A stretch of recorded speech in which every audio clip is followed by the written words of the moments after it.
Let's take refuge. I take refuge in the Buddha. I take refuge in the Dharma. I take refuge in the Sangha.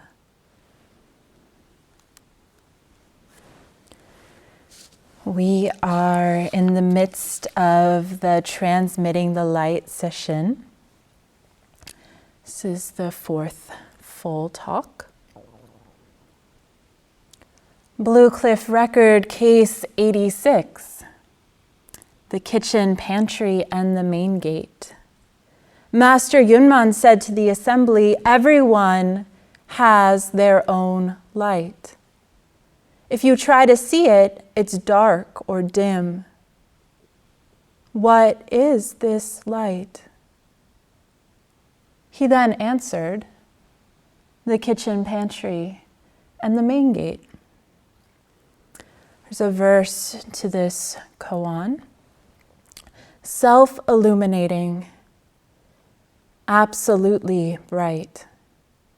Self-illuminating, absolutely bright. It's an open secret. Flowers fall. The tree has no shadow.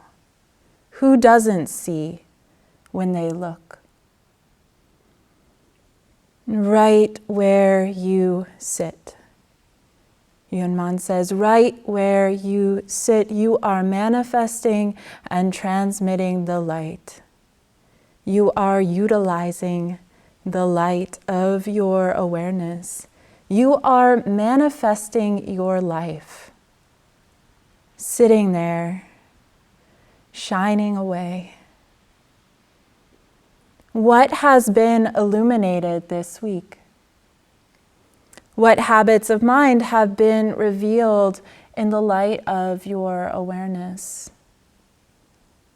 Sesshin has a way of uncovering our work, our spiritual work, revealing the places that the heart is stuck and giving us insight on how to be present with this life in all its twists and turns, all its textures and nuance.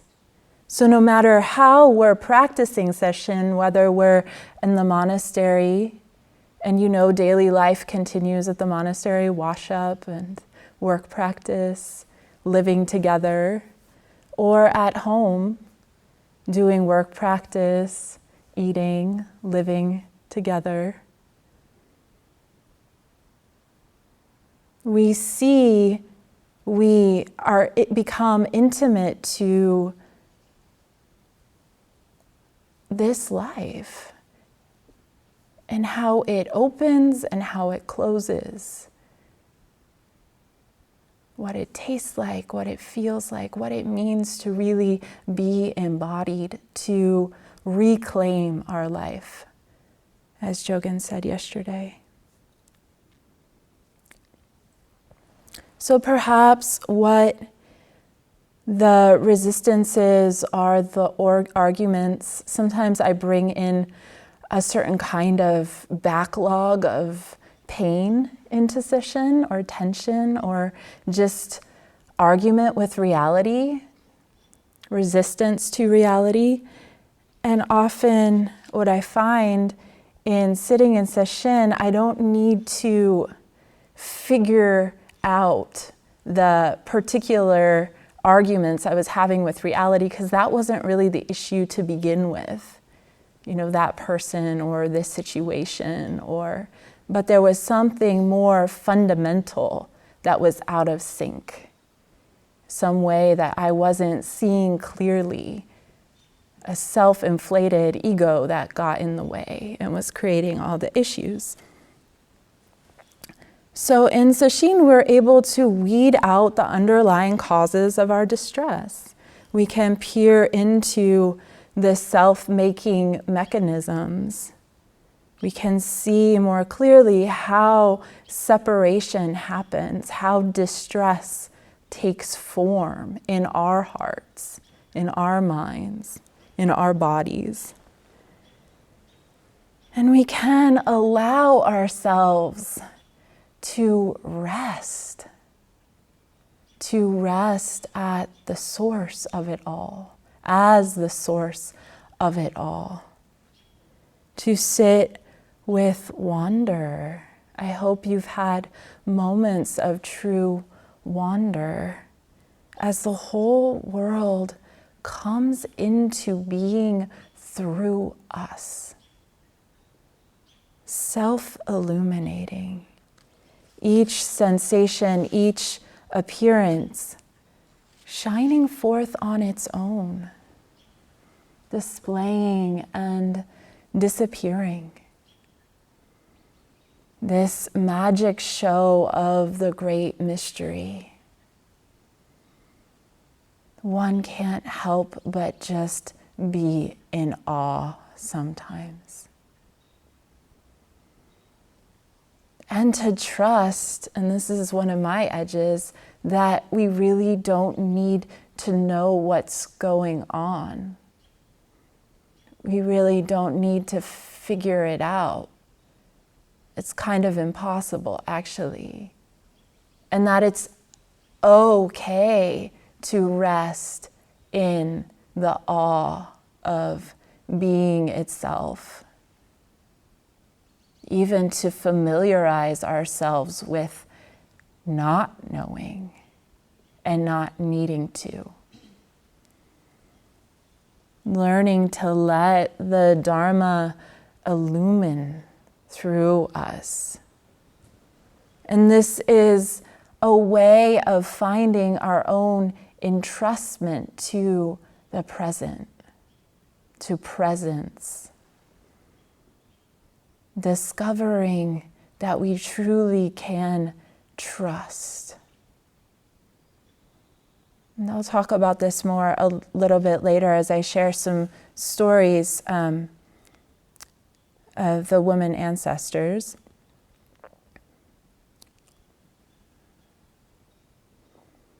We can empower our life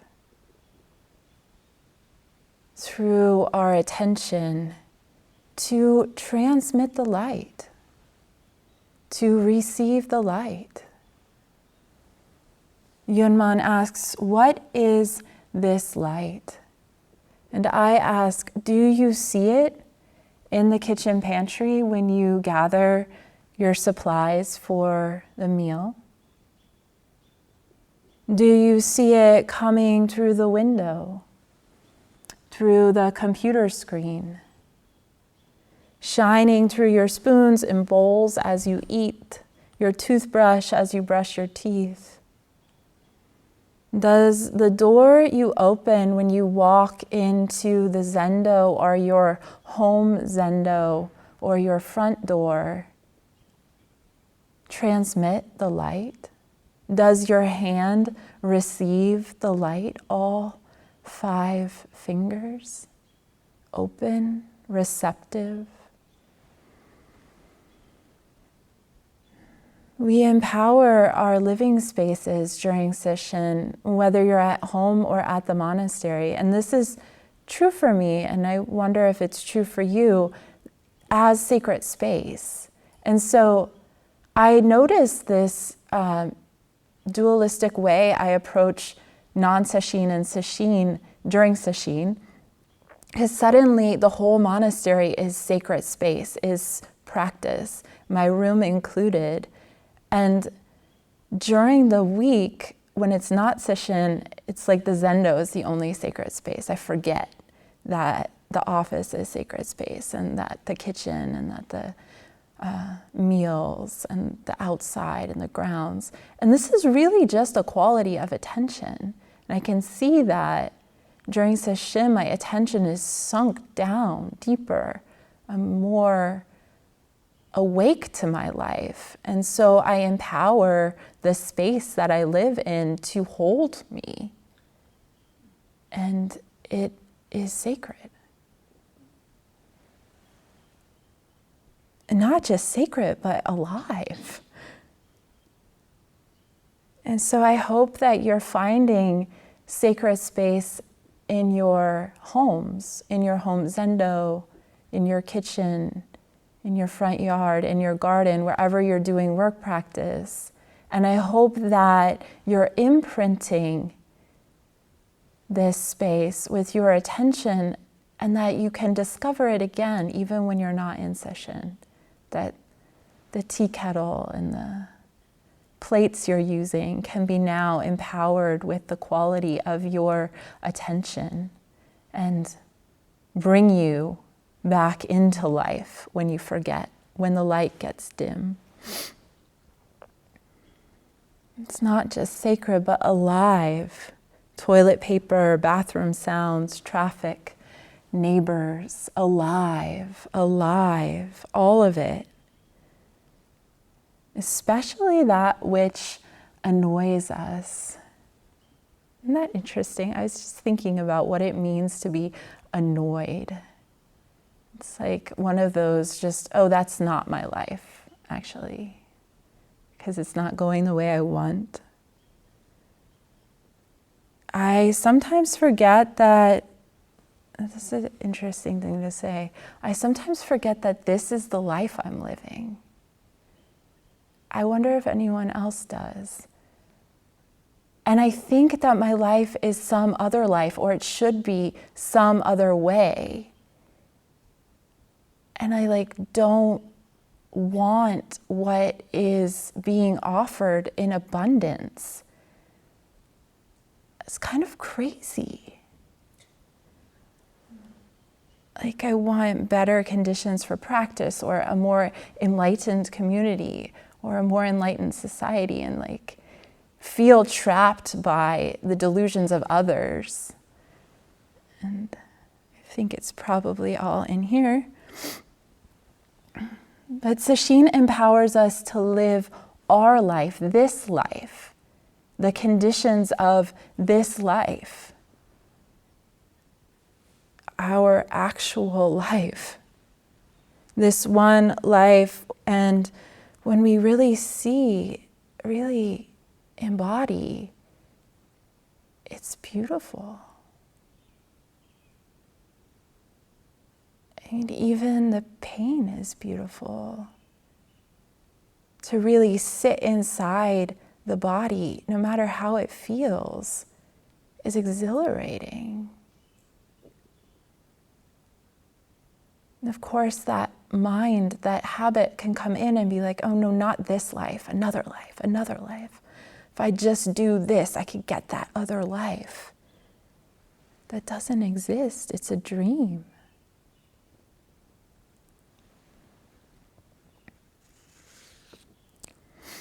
And so one of the aspects of Zen practice, which I'm coming to love more and more, is it brings us into relationship with the apparent mundane, ordinary, daily details of life. And I'll talk more about this again when I introduce Aoyama Roshi, who's the abbess and has been the abbess of the Nisoto, the Zen nunnery in Japan for the past 35 years. The poem goes, flowers fall and the tree has no shadow. I love that line. Jogen Sensei spoke about Keizan Zenji yesterday. Keizan Zenji transmitted the light of the Soto lineage to Mokufu Sonin, which is one of the names we chanted today when we chanted the women's ancestor list. Her name means ordered silence. Ordered silence, an enduring ancestor. The first woman to receive transmission in the Soto lineage historically is quite significant. And open the door, perhaps maybe for us. Sonin first met Keizan Zenji and she was married. She's married to a wealthy landowner and also had quite a lot of wealth in her family. And she was so deeply imprinted by meeting Keizan Zenji and the Dharma that he embodied, the way he embodied practice, his spirit, that she had a significant amount of land donated for the building of the temple Yokoji. And actually the temple Yokoji is her family's house. They took it down, which is an amazing aspect of how they build in Japan, at least how they used to, that you can take apart a building and move it and then rebuild it. And so her family's house became the temple Yokoji, which was one of the temples that Keizan Zenji founded. And she remained a patron and friend for some time to Keizan Zenji, frequently visiting him, and they would have Dharma discourse. She would ask him her spiritual questions.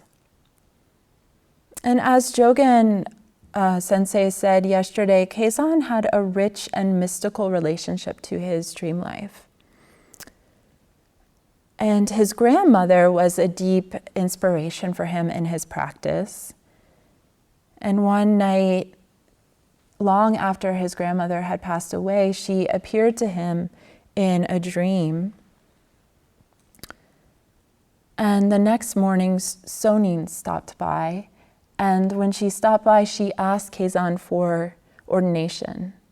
And in Keizan's mind, she represented his grandmother. And he felt this kind of familiar love for her. It said. And so there's a record of their exchange on this day where Keizan said to her, "The winter is coming to an end. The spring is arriving. There is an order to this. What is your understanding?" And she replied, "In the branches of a tree without shade, how can there be any seasons?" And Keizan said, "What about right now?" And she bowed.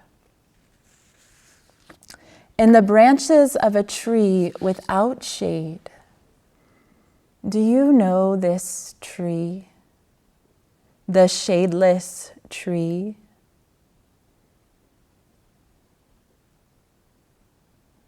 In Zen koans, we're asked to be the tree.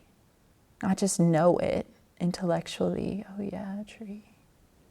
Got an image of it in my mind. But what does it feel like to embody tree? To be this tree, to feel down into the earth with your roots, extensive, deep, thick, intertwining roots. The tree root systems are so deep. Especially an old growth tree. It's like your whole body flipped upside down and buried in the ground. Imagine that. And then you're coming up out of that. And feel your trunk, your core as the trunk of the tree, your spine moving up towards the sky as a tall, old growth, noble fir or giant sequoia or redwood or tree of your choice.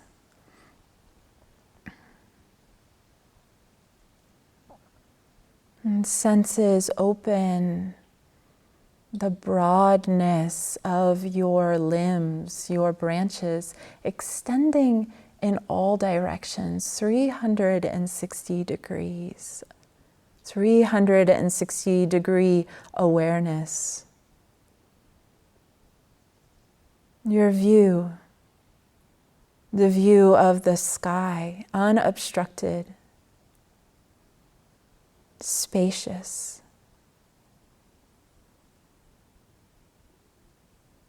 Seeing birds flying by, clouds passing by, the wind moving through your branches, people coming and going, coming and going, coming and going, coming and going. Thoughts coming and going, coming and going, coming and going.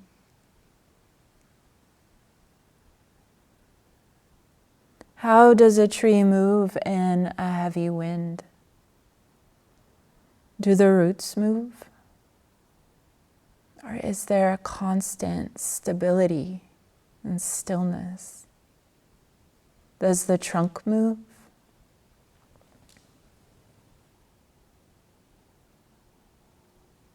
Does the sky, the spacious view, move?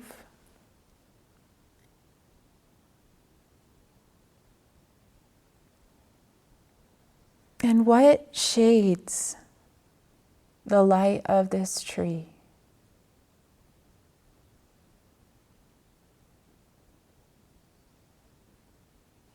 How do you throw shade on the light of awareness, on this spacious view? What causes it to collapse? What dims the light? Self-centered thinking? Self-consciousness? It can be just even a light shade, the edge of what we're aware of, or that creeping sense of somebody watching, somebody meditating. Blanche Hartman says, "Do this practice for no one's eyes, not even your own." Do this practice for no one's eyes, not even your own.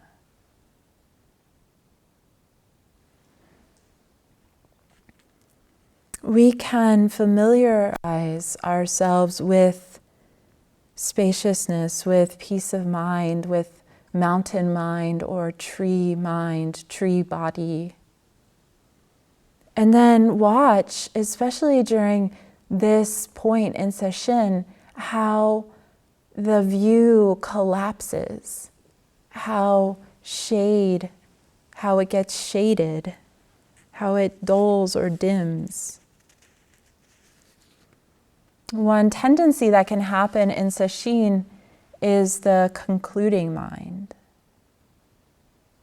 And that can look so many different ways, like, okay, open, spacious awareness.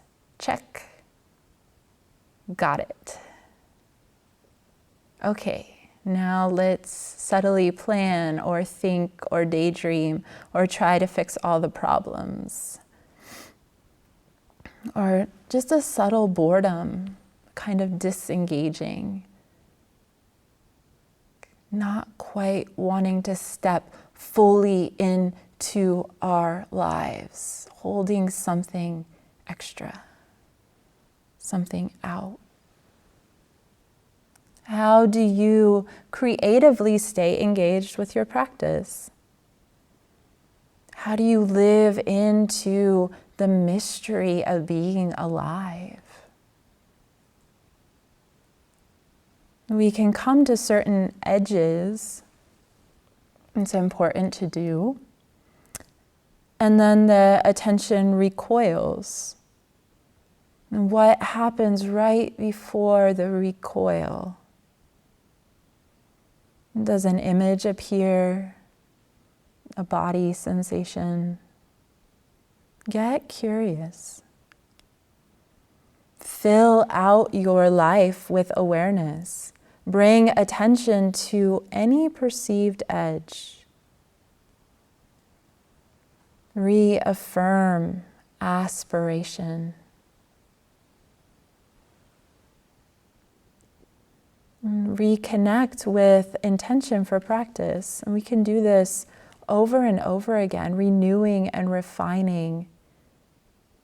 Why do I do this? What matters? What's alive for me in this practice? Not in an egoic sense, but just really intimately questioning and knowing our motivation, feeling and letting it guide. To appreciate that there is so much more that we have not yet seen. Dogen Zenji's stanza from the Genjo Koan, when the truth fills our body and mind, we realize that something is missing. We awaken to don't know mind. We awaken to mystery. That no word, no measuring stick, no evaluation can come close to touching it. Sheer wonder. How fully are you inhabiting your life? Can you actually say? And yet perhaps you feel a tug of longing. Something's missing is a mantra of total acceptance, including the unknown, the unknowable, the dark side of the moon, the shade of the shadeless tree. Mokufu Sonin became the abbess of Enzu-in, opening the way for women to study and practice together, to transmit the light of the Dharma together. And this path of women transmitting to women has been opened and closed for long periods of time, and then reopened and closed, and then reopened and closed. So the women's lineage has gaps and curves and a lot of revolution. And it's reopened right now. So I want to fast forward about 1,000 years to present day and share from Aoyama Roshi, the current abbess of the Nisoto Monastery in Japan. Aoyama Roshi is now 85 years old. I haven't met her, but have met many of her students. Actually, the first person I practiced Zen with, Daien Banaj, has studied with Aoyama Roshi.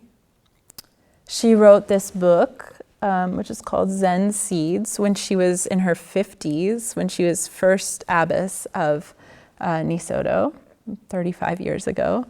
And this was a lifeline for me when I first came to the monastery, just reading the words of another empowered woman priest.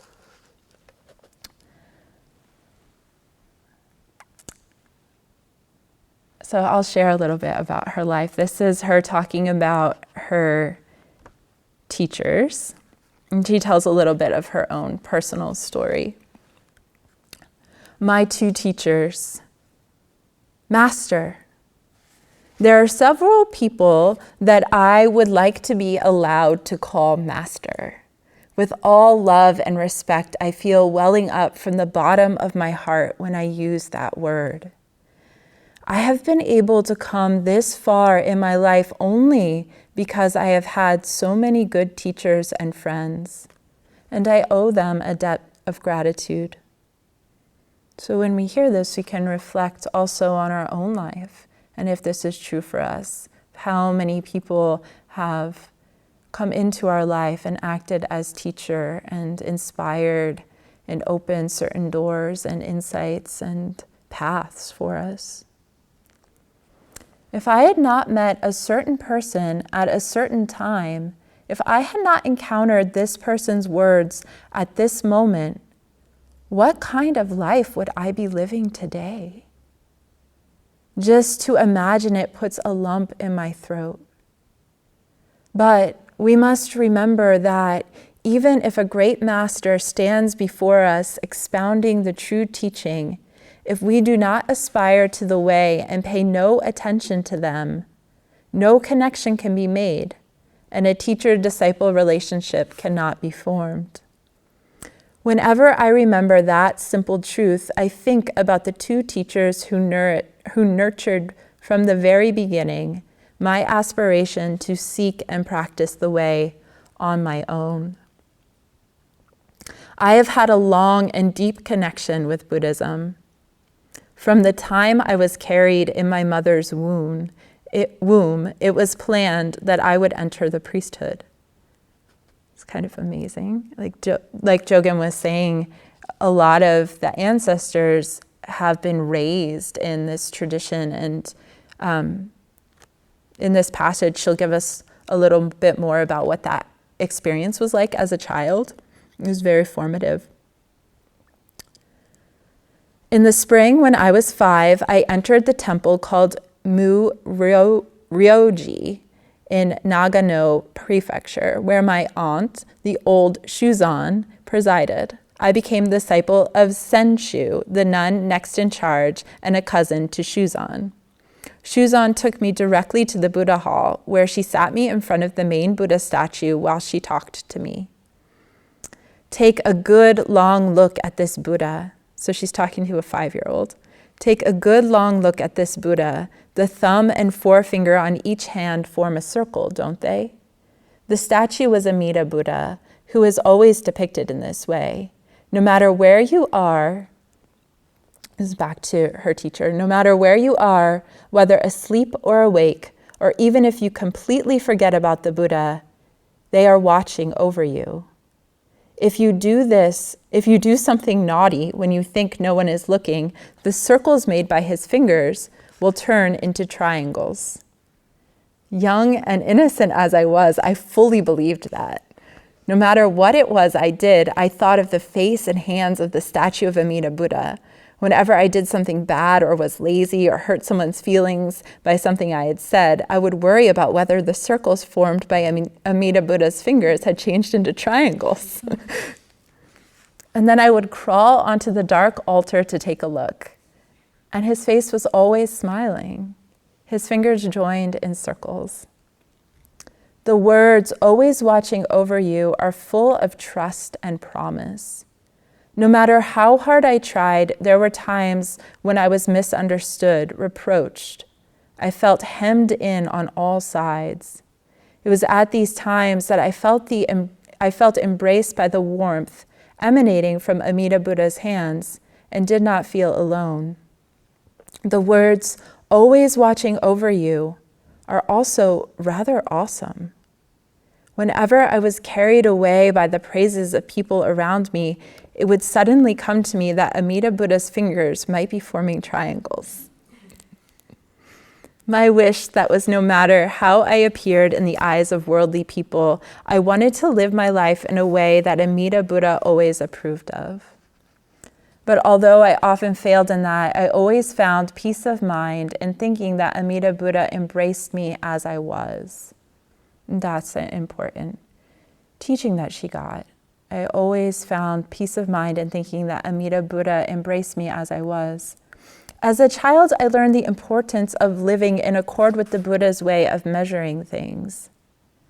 I also learned that a life interwoven with joy, anger, sadness, and pleasure, by happiness and unhappiness, is itself in the very palm of the Buddha's hand. I was able to receive these two teachings in the very first stage of my life, and I feel that the years since have been spent confirming those teachings through practice. And just again, a recollection on how we're impressioned as children. And there's so many stories, I mean, even from the Buddha's own story of remembering an experience as a child. The Buddha had this remembering of sitting under a rose apple tree, watching someone plowing the fields and remembering the feeling of being content, and that inspired him to sit under the Bodhi tree until he awakened, to resolve to awaken. We are, I think, all imprinted from childhood in these ways of remembering a certain truth. And what truth was she remembering? That there's love, that we're always embraced, that we're always supported. Maybe that's how we would say it now. Can't fall out of the Buddha's hand. Hogen Roshi often says, well, you can't fall out of the universe. And just like that level of trust instilled in this heart of a child is a trust that we can practice and affirm for ourselves, even if we weren't imprinted in the same way.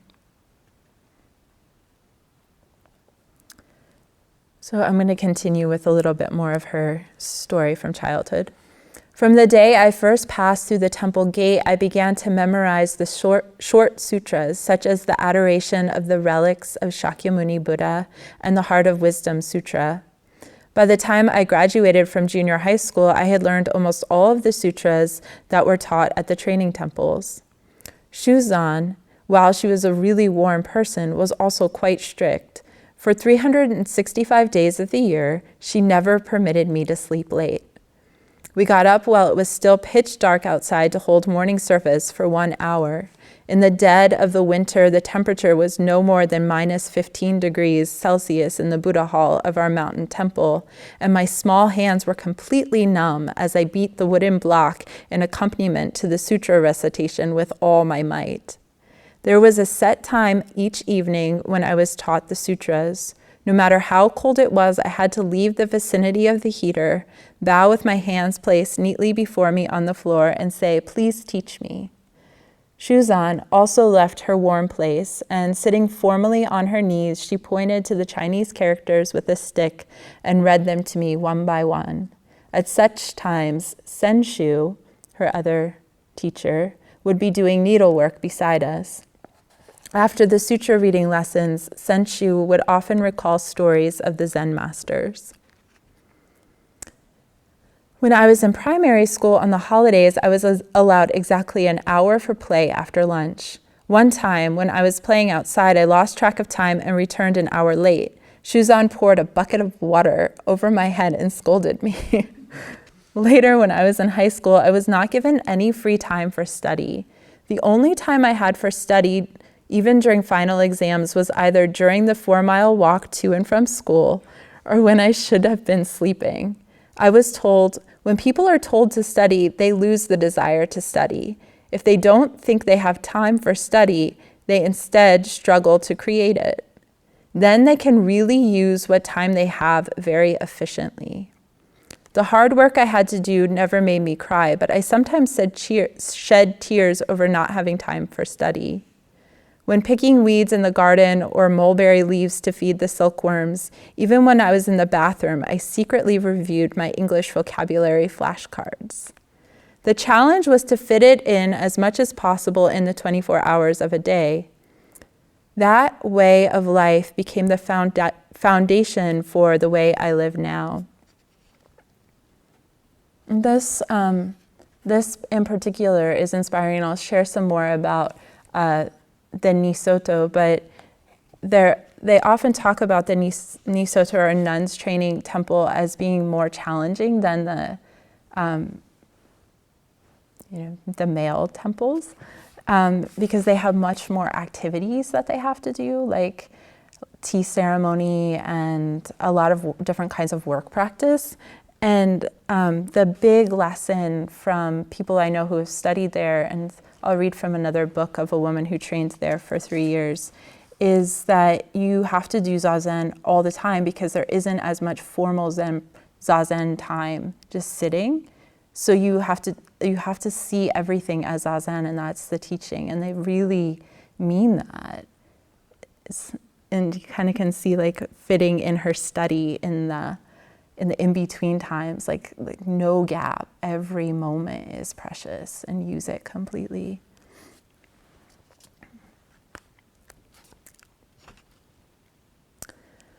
I was ordained in the spring of my 16th year, filled with the dream of walking the supreme path.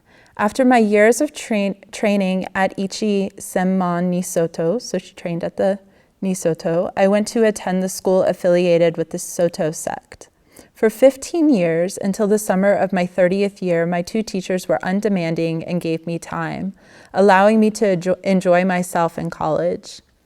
Impelled by my youthful purity, an uncompromising will, and impatience, I searched for the way, but was too quickly disappointed. I searched again and despaired.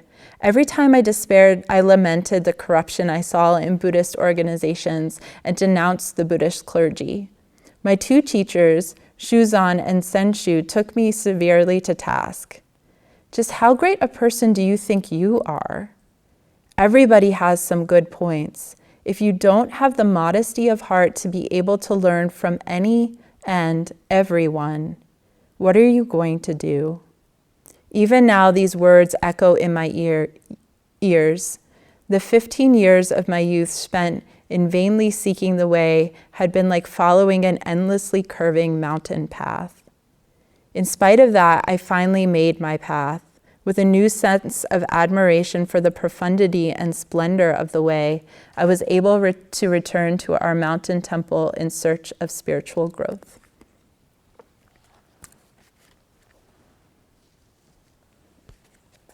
And I'll share another one of her teachings.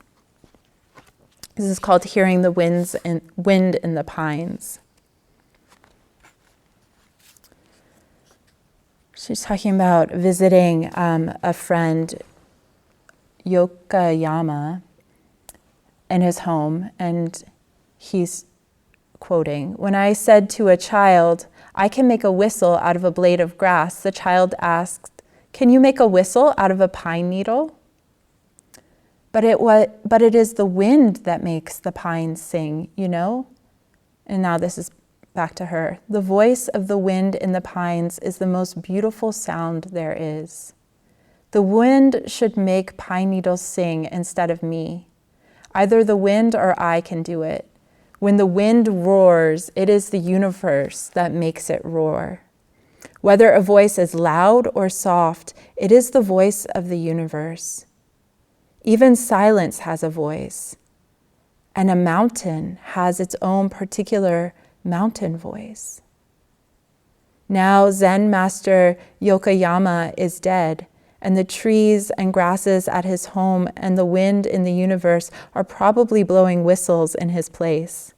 But I wonder if a visitor could hear in those whistles the voice of the universe, the voice of the Buddha. The wind goes its own way and is without form. We know it is there when we hear it in the grass or trees, see the clouds scudding overhead, or feel it blow against us." It's been quite windy here. I don't know if it's been windy where you're living or if you can hear the wind in our trees, but it's been a beautiful blessing this session. I always feel affinity with the wind and love when we have a sesshin that's a little stormy.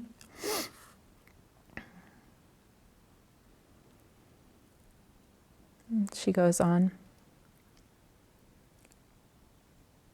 "Whenever I feel so arrogant as to think that I have the power to give myself life, I think of this poem by a 5-year-old child. The moment I say, 'Tongue, speak,' my tongue has moved. When I told my tongue to speak, what moved it? The power that moves my tongue before I do is a power that works without rest. When I sleep and The power that moves my tongue before I do is a power that works without rest. When I sleep and moves without rest when I sleep and makes a flower bloom or a horse neigh. Whether we know it or not, the Buddha holds us in the palm of his hand, and he is the power that gives us life. To symbolize and revere that power, people have given artistic form to what originally was without name or form, by carving images of Buddhas and Bodhisattvas in human form.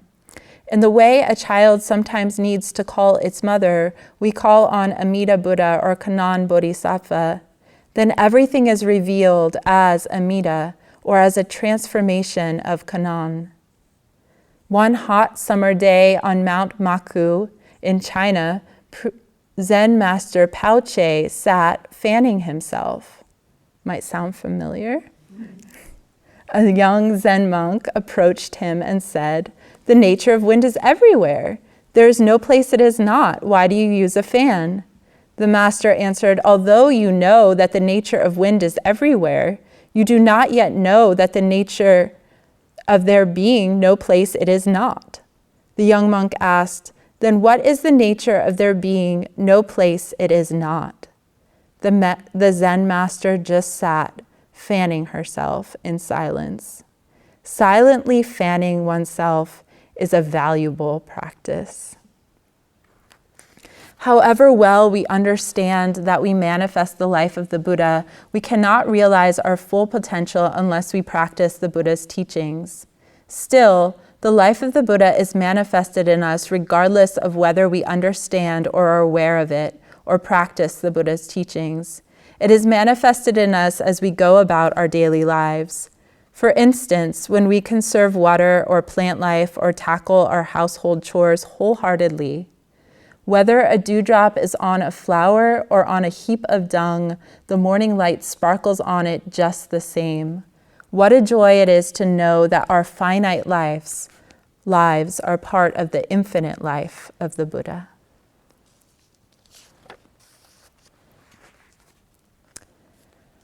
One of Aoyama Roshi's American students, Tenku Ref, who studied here and is the president of the SCBA, she was talking about Aoyama Roshi as someone who embodied dignity, grace, presence, and strength. And that when she is walking by, there's this sense of just equanimity and peace and a kind of strict person, and then the next moment she could just be full belly laughing. And there's that quality we see in many Zen practitioners of being able to turn on a dime and just like fully this moment. I want to share another story. This is just about practice at the Nisoto, and it's about the practice of water. And I found this really moving. And I think it speaks a lot to monastic practice and the way, and not just monastic practice, but the Zen tradition and the Zen tradition of caring for each and every single aspect of our life as the life of the awakening, the life of Buddha. This is from Genshin Claire Greenwood, who I met when I was in Japan, actually. And she studied at the Nisoto for 3 years with Aoyama Roshi. The first thing we learned about at Nisoto was water. In the sleep-dazed morning rush, when people were scolding us about not covering our mouths when we brushed our teeth, there was also a teaching about water. We learned just how much water to pour into a washing basin to wash our face, and we learned how to press the nozzle of the faucet up against the lip of the basin as we poured water out so it didn't make a loud splashing sound. We learned how to rinse our toothbrush in a cup of water to not waste, and we learned how much water to use when washing the floor. We learned to pour used water onto plants outside. After paying attention to the quantity of water over and over again, we came to see that water is very precious, and that our seemingly tiny everyday actions are actually very important. We came to see that there is no other place to practice than in this very moment, in this action, with this drop of water and this cleaning rag. We also came to see how little human beings actually need to survive. The leader of the work group to which I was assigned was named Eijo-san. This was the woman who had wiped my feet with a towel when I first arrived. She was a former dancer, and she was very intense and strict. I remember one day I hung the hand towel crookedly on the drying rack. She tore them down in a rage, pointed at the drying rack, and screamed, "This is Zazen! This is Zazen!"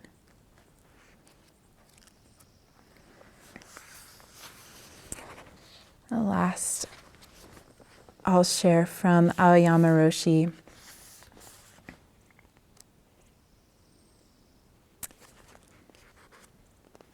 She said, this is in a Dharma talk, she said, when humans are hungry, we don't need to be told to eat. But to nourish our heart and mind, we need to practice. And we need to continue practicing forever to satisfy this hunger. But we have to do it without the expectation of enlightenment. Practice and enlightenment are connected in the same way as the body and the mind, in the same way as our foot is connected to our leg. One leads and the other follows. Washing the bowl is stepping the front foot forward, continuing without hope or expectation of understanding, and then understanding follows, like our legs, when we walk. Over the years at Nisoto, the most common thing Aoyama Roshi emphasized to me, and this is Geshin talking, was that practice takes time. She often spoke about the arrogance of youth, a prideful way of relating to the world, wanting results quickly and easy. In all fairness, I'm sure that as an 83-year-old Zen master, she had a very different way of viewing the world than I did as a 25-year-old beginner.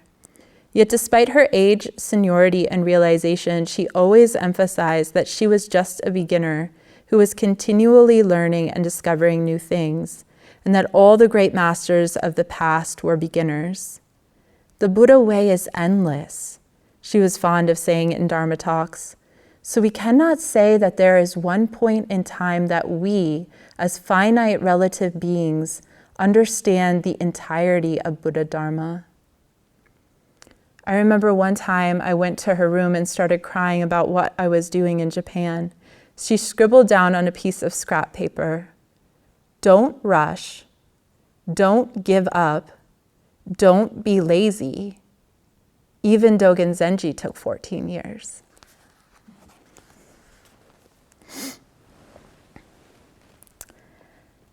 Well, thank you for celebrating the life of Aoyama Roshi. I wish there was more I could know about her past, and I'm sure there is. I just couldn't find a lot about her years as abbess and what that's been like for her. But I step away from those teachings just with this imprint of the preciousness of this life and the teachings of the Soto Zen school and monastic practice of really bringing us into intimacy. And whether you're doing Sesshin here or at home, you're embodying the forms of this tradition that's pointing us to the intimacy and preciousness of our life. And it doesn't need to take a particular form. You know, this particular woman grew up as a Buddhist and has that outlook and that karma to be a Roshi. And we have our own particular karma, but Zen practice allows us to fully inhabit that karma and live it out and know from the inside the intimacy and beauty of simply being alive and this entrustment to presence. And then all we can do is appreciate our life. So this talk is just an encouragement to pay attention. Attention is an act of love, and it gives life to our life. We are sitting at the edge of the whole universe. The whole universe is manifesting through us. Wow. Self-illuminating, absolutely bright. It is an open secret. Flowers fall. The tree has no shadow. Who doesn't see when they look? you.